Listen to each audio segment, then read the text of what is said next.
So welcome everyone. There are going to be invitation at the end of this webinar, but mainly we are covering the hidden family dynamics, and we are focusing on direct and ancestral trauma. Direct meaning experienced directly through the parents. I will not be covering siblings or other family members today. That's a completely different topic. There's more information that the list of the hidden dynamics is not comprehensive and it's not complete, but it does cover the main dynamics. All right, so just to make sure I value your time and you get everything that you need from this webinar, I would like to tell you what's going to happen at the end. So as a thank you for your presence in this webinar, I will offer you a prize. The prize will be an access to one of the constellation workshops. And that's going to happen at the end. I will also share what other materials and meditations are available. And before I do that, I would like to share a little bit of my personal story, how I came across family constellations, what impact it played on me, and what other modalities I'm familiar with that I will be sharing, and you can ask me questions. So if I have your permission to ask a little bit to share a little bit about myself, I'm going to start now. Do I have your permission to share? Thank you very much. All right. So I want to share a little bit of my ancestry. I was born in a country that no longer exists. It's country USSR. When I was about 6 years old, the country collapsed into what probably fair to say is a chaos. We call it the law of the jungle, the strongest survives.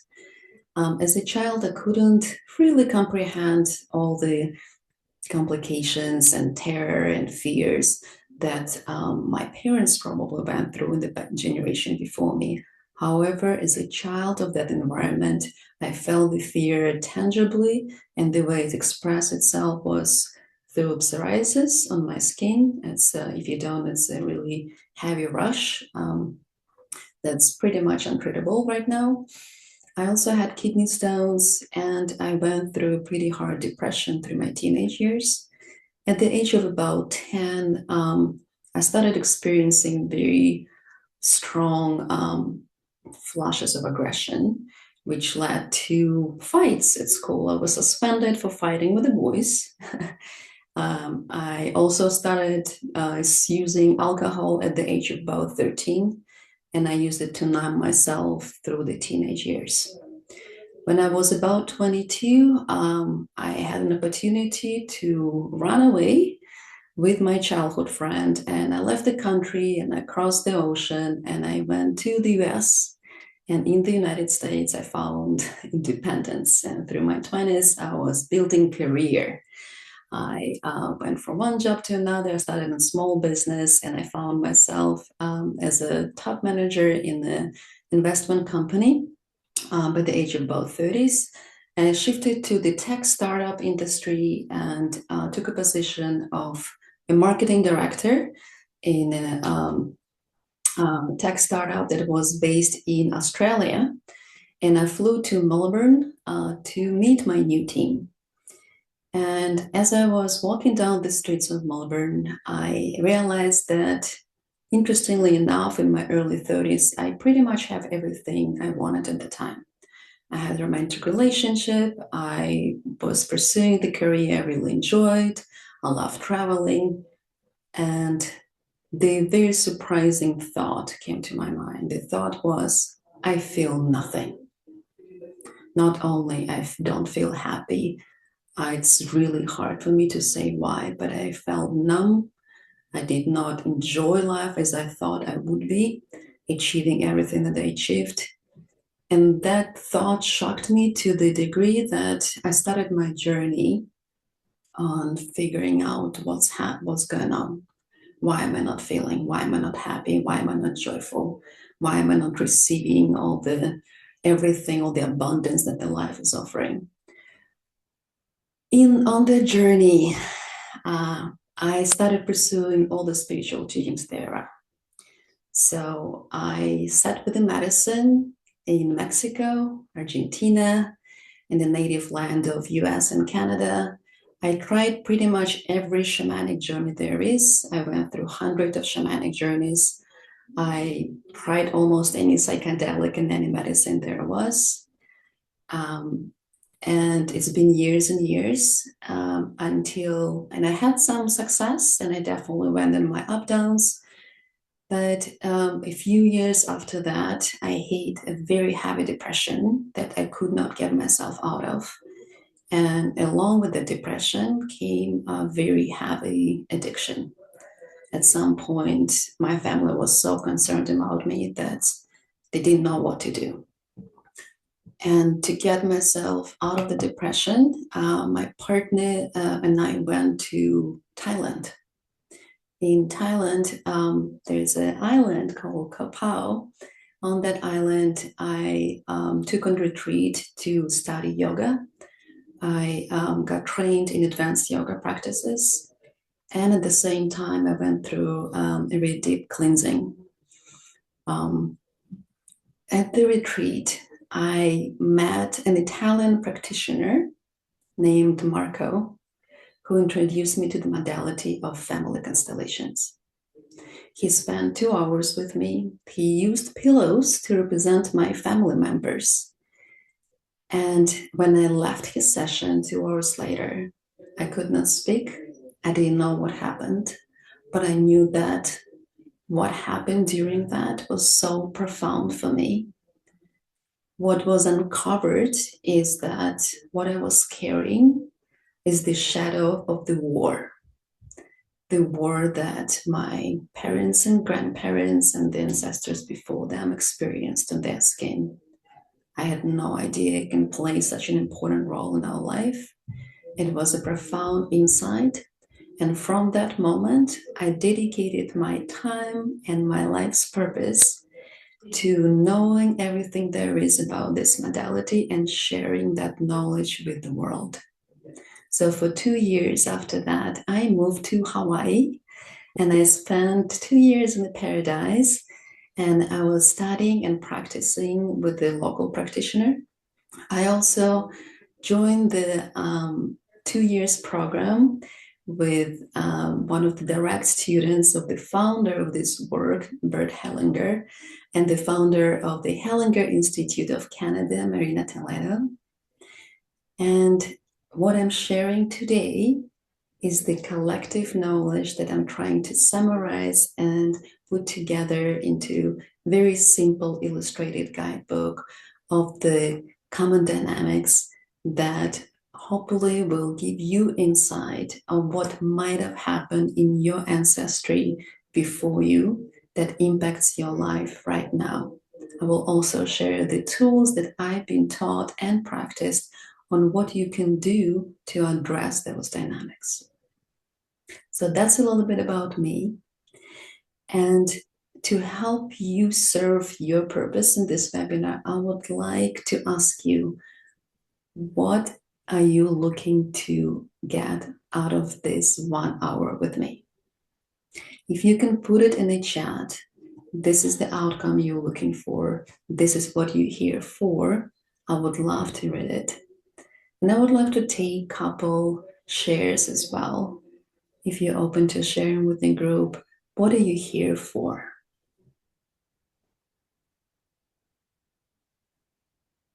Do I have any volunteers? What are you looking to learn from this webinar? Hi, Mirat. Yes, please. Well, first, I want to say thank you for sharing your story. It's very touching and inspiring. So I'm curious, I'm eager to learn more about your sharing, the tools, and all of that. So thank you. Yeah, thank you very much. I seek to learn other people's experiences, meeting other constellators. Thank you. I'll take one more share if you would like to speak up. Please, Sonia. The family dynamics, those the topic of the call that drew me here was the family dynamics, how that could be affecting our life today. Yes, perfect. You're in a perfect place for that. Thank you. I see also release the survival mode. Yes, I can definitely relate to that. All right, so let's dive in. I'm gonna put on my presentation, and please let me know when you see it.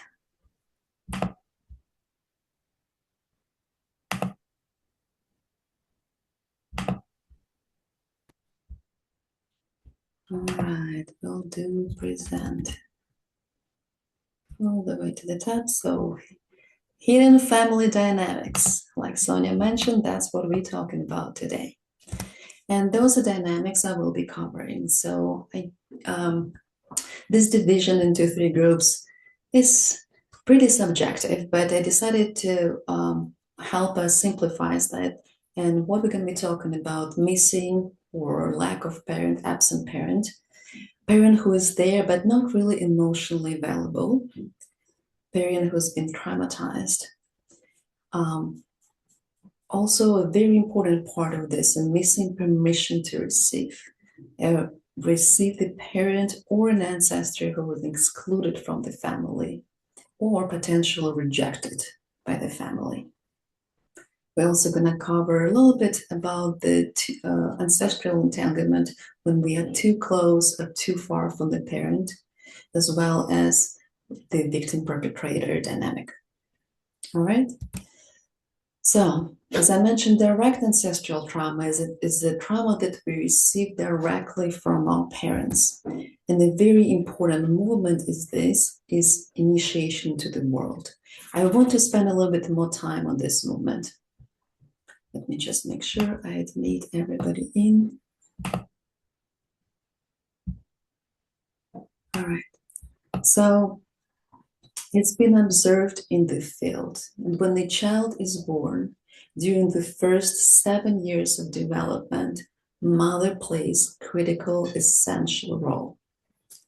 When mother is available, emotionally, physically, when mother is there to meet the needs of a child, the feeling that we receive inside is the world is a safe place. If you remember that famous Einstein quote, the person needs to make one decision in life if the world is hostile or friendly. That's the movement towards the mother. When I'm open and the mother is open to me, the movement is complete. At that point, I'm open to receiving life. I'm open to seeing world as the resource. I receive abundance in the world. It is also said that money, life, and mother are the same energy. We have the feeling of being at home and belonging to the world when we have no problems receiving and exchanging energy with the mother. At the age of around 7 years old, there is a movement from the mother towards the father. So we're going from the field of influence of the mother to the field of influence of the father.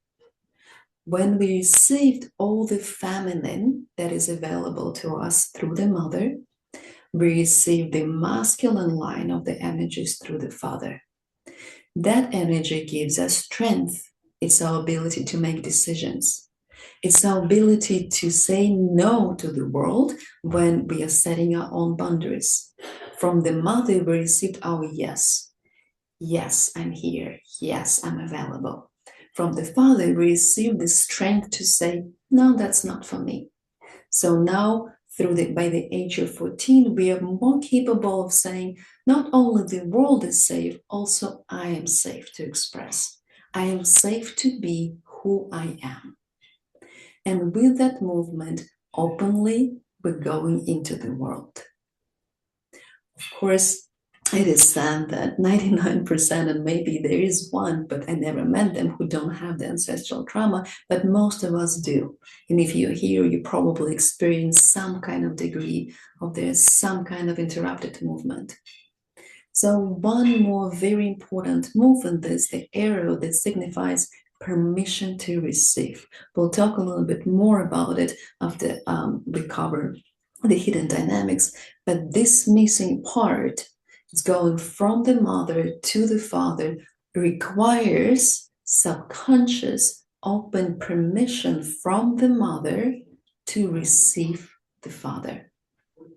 So that's the main movement we're going to cover in the direct ancestral trauma or direct ancestral movement. Again, the movement is I was born, the mother is there for me. Mother is the world. Mother is everything for me. I receive the world through the lenses of the mother. Then I move from the field of influence of the mother towards the father. At that point of the age of 7 to 14, and think about your past. What did you experience in that age? At that age, we are in the field of influence of the father. Relationship with the father is very important at this stage. Around 14, for some it's a little older, we're going into the world. So if we have any incomplete movement from the mother or from the father's side, we take that incompletion with us into the world. And instead of receiving the world as an independent, sovereign being, fully adult, we carry the field of the mother and the field of the father with us. We may be looking at the world through the eyes of the mother instead of having our own center, our own independent alignment. So let's look at it one by one.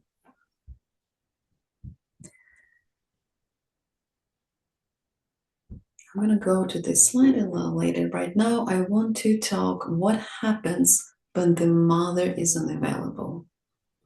When, as a child, we go and ask for mother's love, and mother is not there, physically or emotionally. At some point, the child makes a decision. I'm not lovable. The world is not safe. That decision may be then moving to subconscious. And while we move on with our life, that belief, that setting stays in. And we continue living with the idea that the world is not safe. There are many reasons why the mother may not be available. Some of them may be physical. In many cultures, the child is taken away from the mother as soon as the child is born, and she doesn't have access to that. That is critical for development. Mother may also be sick. The child may be sick. Maybe it needs some extra medical attention. Mother may be traumatized. She may experience trauma in her life or inherited trauma from previous generations. She may be there physically but not available emotionally. All of that may lead to interrupted or incomplete soul movement. The same may happen in situation with the father. When the child notices mother is not available and may turn to the father for love and attention. It's important to notice the dynamic between the mother and the father. As we know, we usually attract what we are. So if the mother wasn't available, there's a pretty high chance that the father is also to some degree unavailable. So here the interrupted movement may happen to both sides, and that the child may subconsciously make a decision, something is wrong, I'm not okay. I'm not okay in this world. I need some kind of survival strategy. I need protection. And there are different decisions that may be made at that point. Never will I ever experience the pain of abandonment. So I will never open myself to loving fully. Never will I ever be alone again. So life is unavailable. I will always protect myself. Think about what decision might have been made in your head back in the childhood that was a result of this and led to you living life from the strategy of survival. Now I'm going to go back one slide and offer What is the practice you can do to help yourself feel that moment? Among very useful practices that family constellation offers is a footstep practice. Please let me know in the chat if you do know what footsteps are. Say yes.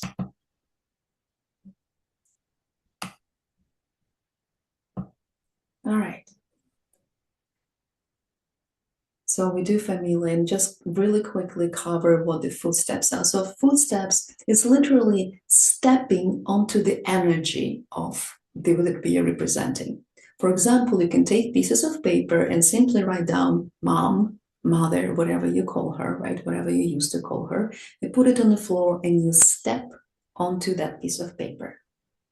That means that you allow yourself and you give your body permission to step into the energy, into the soul energy of your mother. The work we are doing is a soul work. We are not doing the constellation right now, but when we do, we represent the energies of the soul. Family constellations are also called the psychology of the soul. We are receiving the soul truth. So footsteps, a movement into the world, has the same dynamic as we just looked into. So you take a piece of paper for yourself and you put me, and you take another piece of paper for your mother and you put your mother, another for the father, and the fourth one for the world. And as you step into this piece of paper, you feel into the soul of you. There are multiple practices I will also offer how to open yourself up to receiving this energy. That is not channeling. We are not channeling the energy. We are simply giving permission. As you experience, they're very interconnected. And just that permission is enough. I shared before that I used all kinds of shamanic journeys and their rituals and their sage, and there may be some dancing that get you into that stage.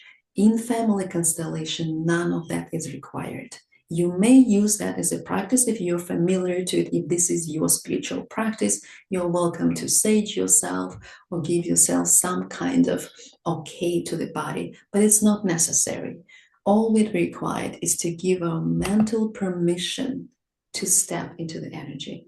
For some of us, it takes a little longer. So give yourself 2-3 minutes and feel, how does it feel in your body? This is a body receiving practice. So you may notice that your shoulder may be curving and you feel the weight. Maybe you're looking down. Maybe you're looking far away. Maybe you're experiencing buzzing through your body. That's what we're looking, the body reaction is what we're looking for. So if you decide to do this practice, I invite you to have 4 pieces of paper for you, mother, father, and the world, and moving in this direction. You step on yourself, receive what's there. After that, you also may take a minute to reflect in writing and journal. This is what I'm experiencing right now. Then you move on the piece of paper of your mom, give yourself a few minutes, and receive what's there. You may also turn around to your child and feel the connection, what I'm feeling towards my child. Then turn towards the father, co-parent. It doesn't matter if he or she are alive or not. We are working with the energy. We're working in the quantum field. The time is irrelevant at this point. So you turn towards your co-parent, the father of your child, and you receive what are you experiencing in your body. Take a few minutes, write down on a piece of paper, what is it I'm receiving, the insights, then move towards the energy of the father, step to the father, and then receive that. And then from that point, move towards the energy of the world and receive what you're experiencing in your body as contraction or expansion. You might have received the emails from me already. In one of the newsletters I mentioned, Bert Hellinger, the founder of this work, the founder of Systemic Family Constellation, mentioned there are only 2 soul movements.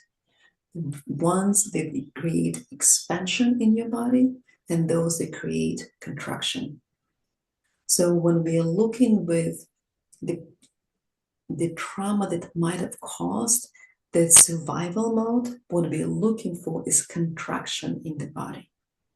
Where, at which point, at which movement, my body is contracting. And if you're also very in tune with your body, feel at which part of my body is contracting.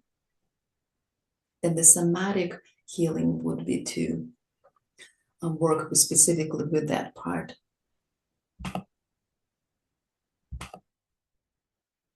All right, we're going to move on to the next one. Oh, one more practice I would like to offer here. So we talked about practice of going from the mother towards the father. Another suggestion for the footstep practice here is go through the stages of life. As I mentioned before, the first stage of life, 0 to 7, if in your spiritual path you want to do before birth, so from conception to birth, you can do that as well. Usually we recommend 0 to 7. You create that piece of paper, step on this piece of paper and receive what is your being experiencing from 0 to 7. You take a minute to reflect and journal about it. Then you step on the next paper, and the next paper is 7 to 14. That's the period of life when you are under the influence of the Father. Step onto this paper and experience what you are feeling in your body from 7 to 14. The papers after that are 20s, and you can do 14 to 20 as separate, then 20s, then 30s, then 40s, and if you are older, you can do 50s, 60s, whatever is right. Step on it, give yourself a few minutes to receive in your body, reflect. Step on the next stage, let yourself receive, reflect. I'm going to pause just for a second to give us a second to ask questions. Do we have any questions right now? Please raise your computer hand so I can see you in the front of the screen.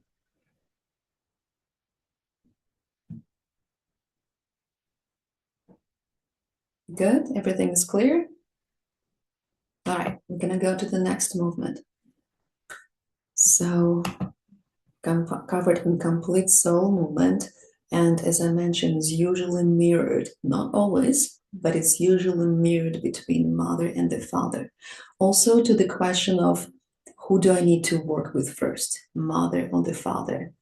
We usually work with the most active dynamics. For example, if what you're experiencing is some contraction in your relationship with money, that you may want to work with the mother.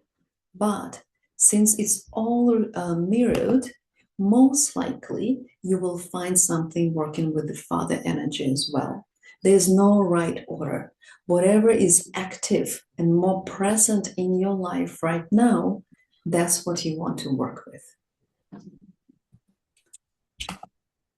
All right.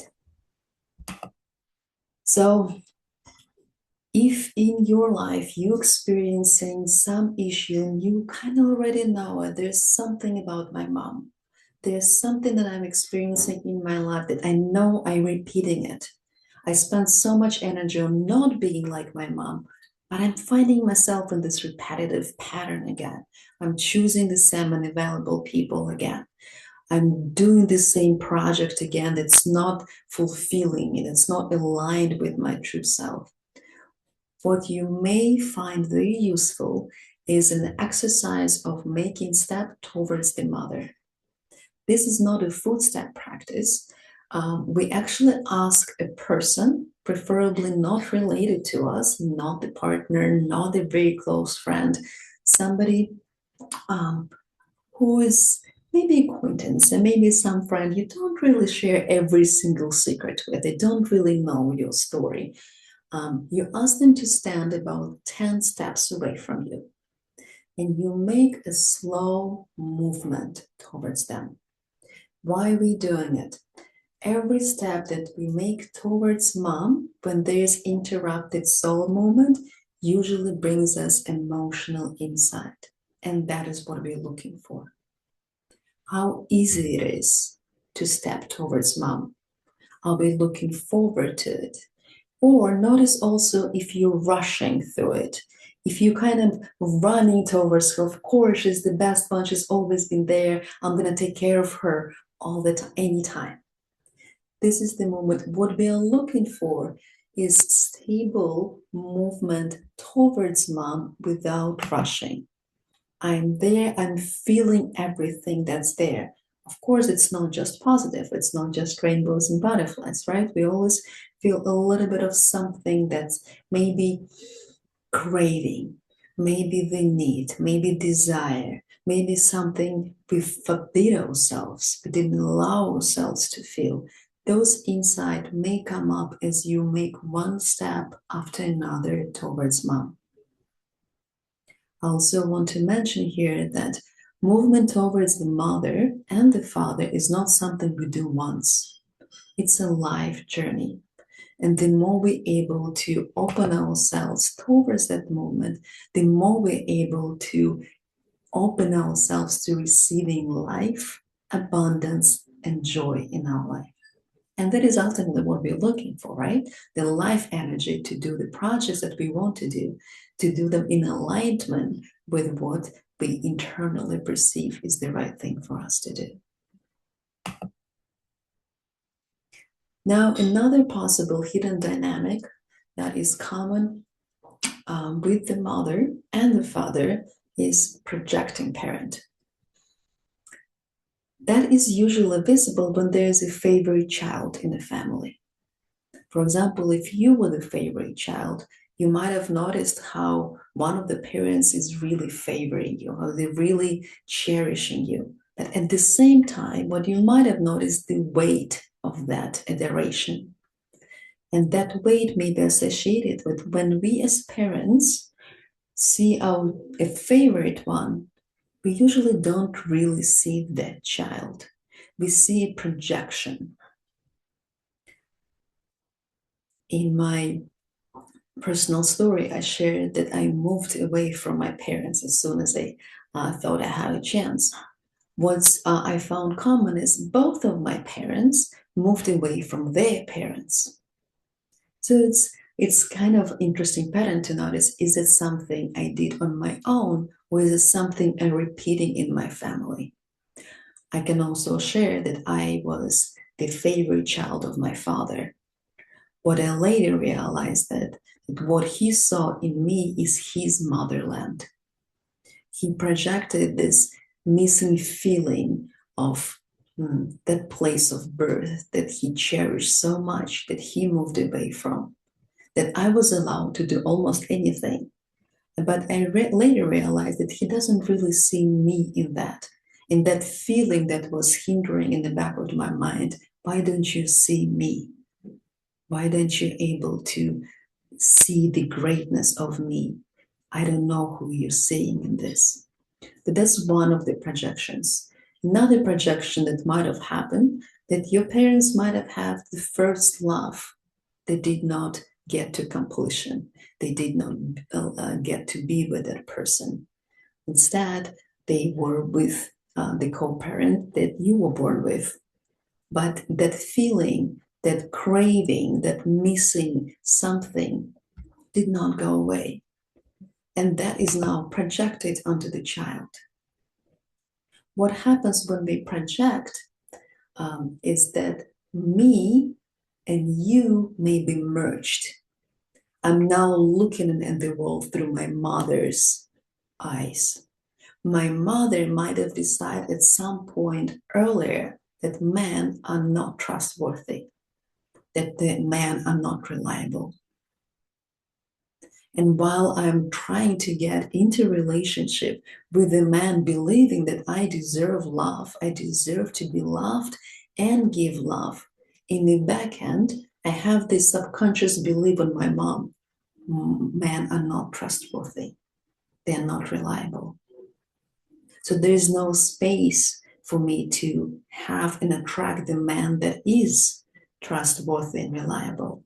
And I keep proving to myself by attracting men who are not available that see, men are really not trustworthy, not reliable. Well, in reality, it's me who is not available to that. We usually say if we keep attracting unavailable people, I'm the one who's unavailable. Through the family constellation work, we're trying to see what happened that made me unavailable.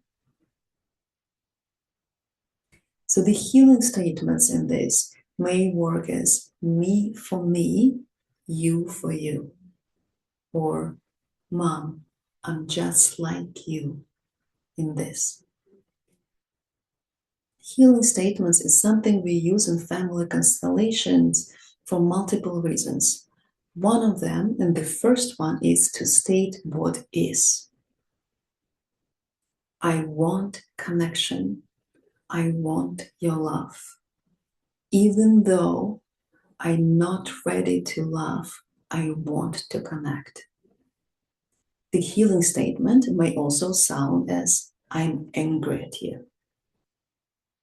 Not all healing statements try to cover and bring together.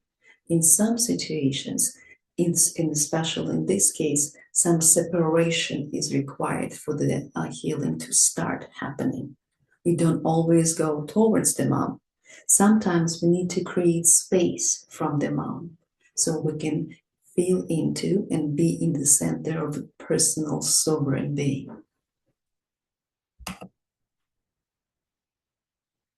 The healing statements, yeah. They may also be called the resonance statements. I'm answering the question that Natasha posted in the chat. On the healing sentences. That's what we use in this modality. It's also used in NLP, neuro-linguistic programming. It's something that allows the body to receive the healing. Once that statement is pronounced, there's emotional reaction, there's a resonance that happens. And giving space for that emotion to be felt in the body is what allows the healing to happen. Thank you for asking.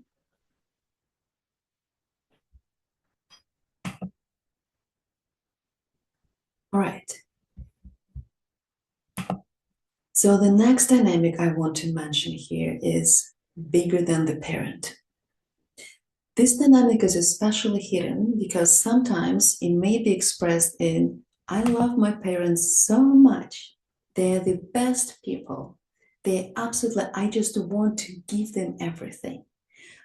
Sometimes it may sound as, Mom, that wasn't there for you, so I will. We are stepping into, in the previous entanglement, we call it entanglement between the members of the family. We were merged with the mother or merged with the father. I'm looking at the world through them. I'm at the same level. In family constellations, the order is very important. In the family, the parents are before the children. They're bigger energies. Why? Because the security of the parents defines security of the child. The child feels safe when the parents have a healthy bond. When the bond is violated and one of the parents feel like pulling more and saying something like, I'm the one for you, take from me, don't take from the other one. That creates insecurity for the child. It creates the conflict. Children on a soul level are unconditionally loyal to their parents. And that loyalty cannot be broken even if one of the parents denies the other one, rejects the other one. The child will subconsciously still keep being loyal to the parent, will create another way, a destructive way to express that loyalty. In this situation, when I feel bigger than a parent, I am stepping into the energy of a grandparents. Remember, if parents are bigger than children, then the grandparents are bigger than parents, right? So every previous generation is bigger energy than the next one. And that's the law of the love that was law of love that was mentioned by Bert Hellinger. Love flows forward. Love has order. Everything and everybody included in love, everybody included in the family system. Every event is included and has its own place. And the place is predefined. The children are on the level of the children. The parents on the level of the parents. The grandparents on the level of the grandparents. So we go a little bit backwards, right? Children, parents, grandparents, ancestors. And the love flows from them towards us. I'll talk a little bit more about all-inclusiveness. Those are the main three orders that we have in family constellations. Everything and everybody is included. Love flows forward, and there's a balance of giving and receiving. So when I experienced in myself as I want to heal my parents, I feel like I took on some journey and I healed some elements in me. And now I'm looking back and thinking, my dad is gaining weight. I need to make sure, take care of him. I'm going to be there for him all the time. I'm no longer acting as a child. I'm acting as a bigger grandparent. And I usually transfer it onto life.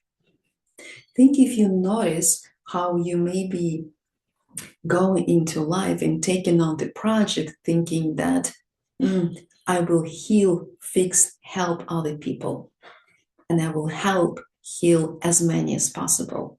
And it's my responsibility, like I'm capable of it, that's why I'm gonna do that. I will help everybody. And often we do too much. We exhaust ourselves by trying to give so much, forgetting about me, self-sacrifice. This self-sacrifice is a result of blind love. If you are trying to save people around you, most likely what you're feeling is you failed to save somebody in your family. There's somebody you were desperately trying to save and you couldn't. And usually it's one of the parents.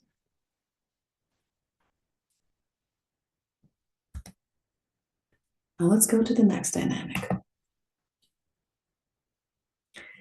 Again, I want to mention that the same works as a mirror on the other side. Sometimes we want to save our parents. For example, we want to save my dad from smoking. Right? We do everything possible to help him get rid of it, even though he never asked for it, even though it doesn't bother him. But there is a desire inside of me to do that for him. Notice within you if you have this tendency for self-sacrifice. The healing statement in this case could be, I honor the greatness of your soul.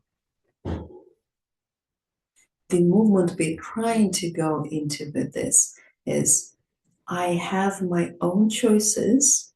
I honor what happened before me, the entanglements in my system, everything that happened, everything that caused any kind of pain. And I'm free to make my own choices. Even though my whole family, or maybe my whole dad side of the family, struggle with addictions, I have my own choices. I honor their choices. I'm not trying to change them, to fix them, to change what happened with them. And by living my truth, by living my own choices aligned with my being, I'm honoring the whole family system, as I am the dream of my ancestors. And my story, my happy story, will make them happy. This is how I honor my family system, my ancestry. Now I want to pay special attention to this movement of permission to receive.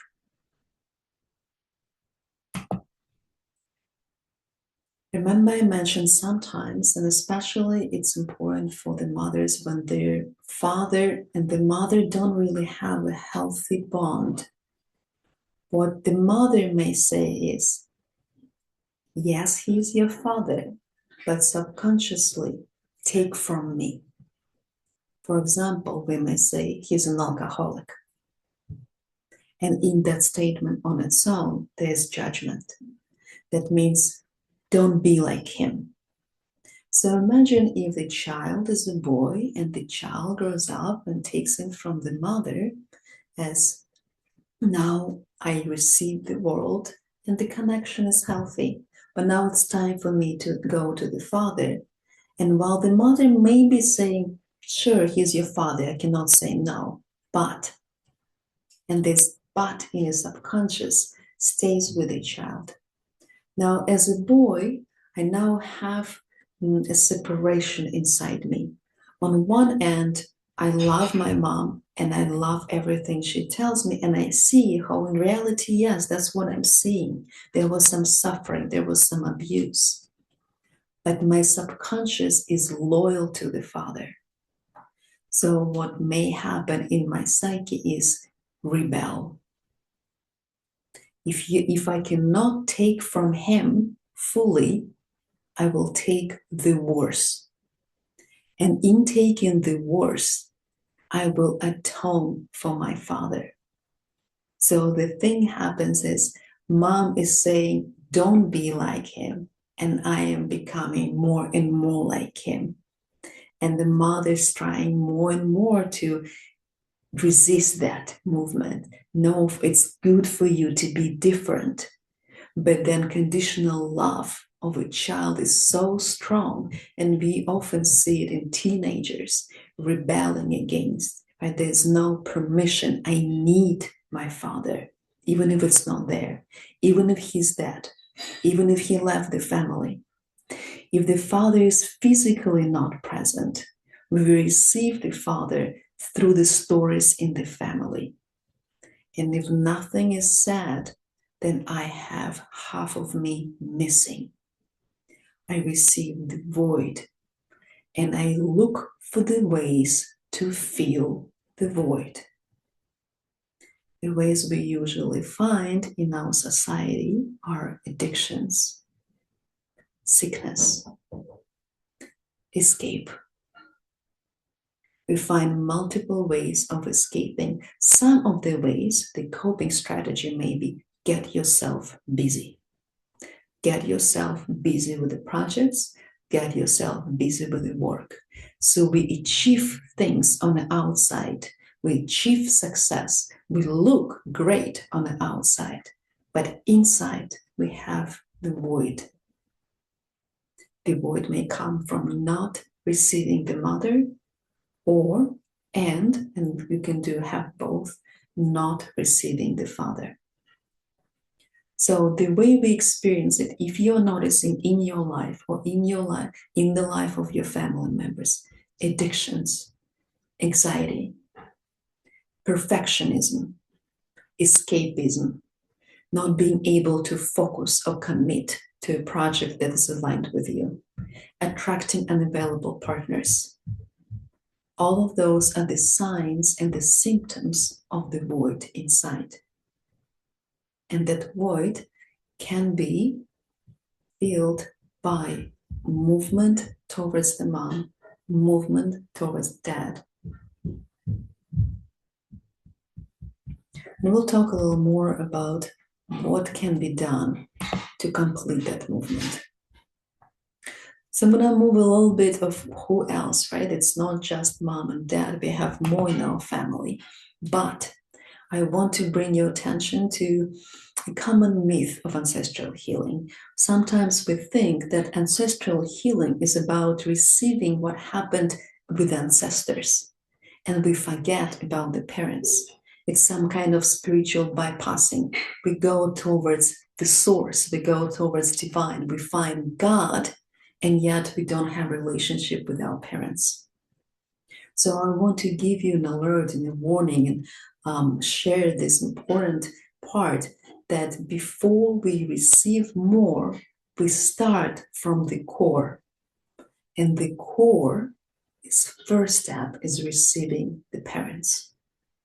So this is another practice that you can do using the footsteps. You can have the footsteps, the piece of paper for yourself, and then have parents and individual consciousness, ancestors and collective consciousness, the source, divine, God, nature, whatever you have it in your spiritual path, and the spiritual consciousness. When we receive all of that, we have full access to life. We have all the life force that feels supportive to us. Even though we still have difficulties and challenges that are part of life, we feel fully supported in facing them, facing the obstacles of life. When we are tired, we rest. When we are ready to face the world, engage with the world, we have energy to do so, and there are no obstacles on the way. I encourage you to not move straight to receiving ancestors and skipping the parents, and to not move straight to spiritual, divine without receiving the parents. And at the same time, I'm not saying that receiving parents means going closer to the parents. As I mentioned before, sometimes receiving parents require creating distance. When there's a merge happen, remember in the previous picture we talked about merging fields. If I am merged with my mom and I'm looking at the world at whatever age I am through the eyes of my mom, then what needs to happen is separation. And from that distance, we are able to see the parents for what they are, not what I want them to be, and not what I judge them for. So that's another practice you can take home and do it yourself, as well as we do offer that in the groups, ceremonies, and constellations. That practice is very powerful and gives you insight. Here also one more note. As you walking through parents, individual, ancestors, collective, feel into where you are at right now. You may be going to the parents and feel, okay, that's where I'm at.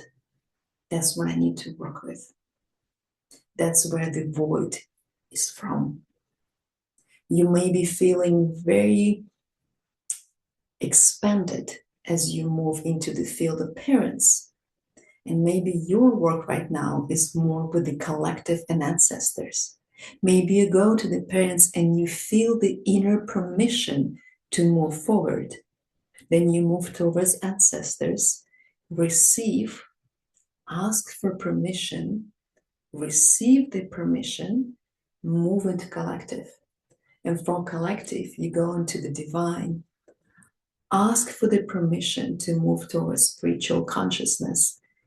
Feel if you receive that permission, and with that permission to move towards spiritual love, spiritual all-encompassing love.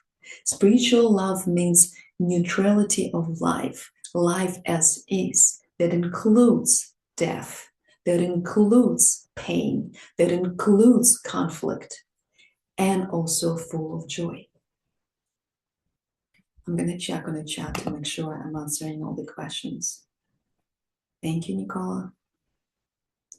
All right.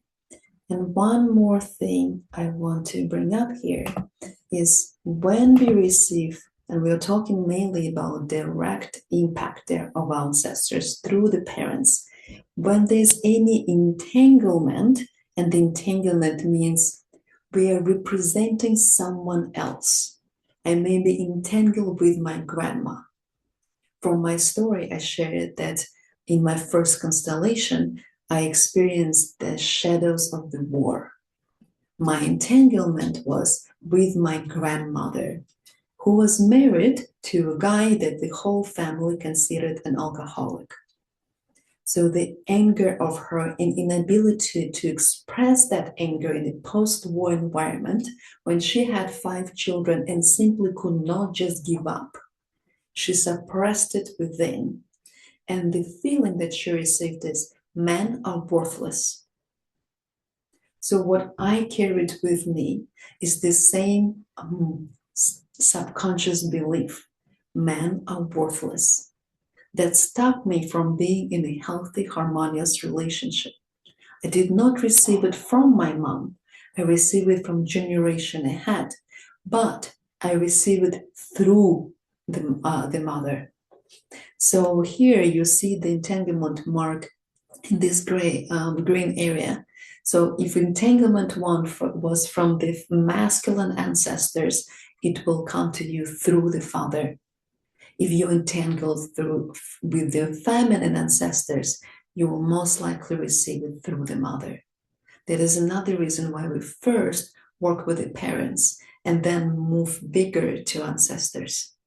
So if ancestral healing is new to you now and you are just stepping into this, you will be working with the parents. The healing statements here may be, I see you. That's one of the strongest healing statements there is. If the entanglement happened, what usually is seen is in the child is a grandparent or grandparent. And they also can be aunts, brothers, uncles, granduncles, and everybody before. We may also represent someone missing, someone unborn, someone murdered. Any abuse that happened in the family before may result in entanglement, especially if that abuse was not acknowledged. All right, and here's one more tool I would like to share with you. This tool is called genogram. It's very close to what we have as a family tree, but unlike family tree, it includes more than just blood relatives. It may include all the karmic connections. For example, if your mom had a previous relationship that played a very important role for her, you may be entangled with that person. In genogram, also collective events may take place, such as war, conflicts, hunger, immigration, murders, abuse that happen. Everything that was in the victim-perpetrator relationship now becomes part of the family system. And the full family system beyond blood relatives is what represented in a genogram. All right, this is our last slide for the content of the webinar. I would like to ask if you have any questions of what's been shared right now.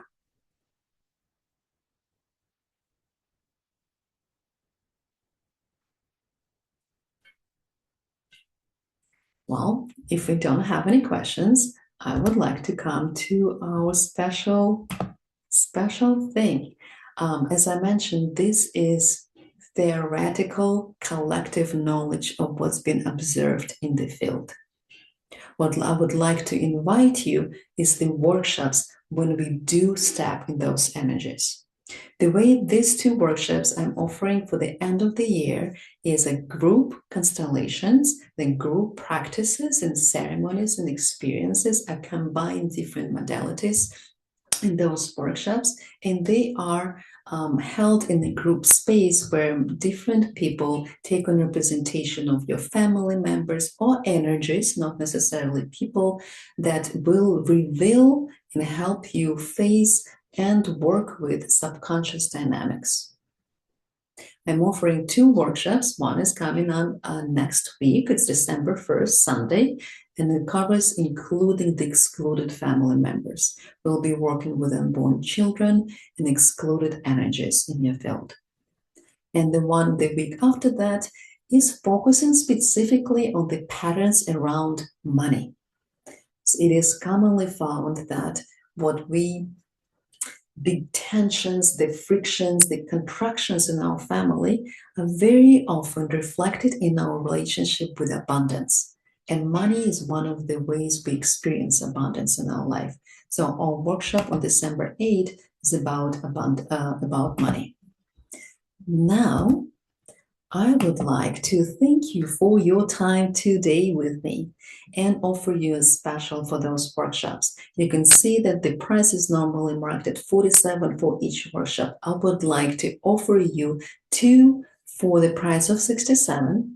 And if you would like to join them within the next 24 hours, I will give you some bonuses. I would like to offer you two guided footstep practices. I talked a little bit about what you can do during the footsteps. I would like to offer you recorded footstep, guided footstep practice, and two different experiences that will help you step in and receive the insights that are relevant for your family system. And to help you open up to receiving, I also recorded meditations. So if you would like to sign up for both of the workshops, on top of the value of the workshops, you will receive the guided meditations. And on top of that, since you are here with me today, I thank you very much. And if you sign up among the first 5 people of 5 participants, I will get on the one-on-one call and specifically guide through the family entanglements that happened within your system.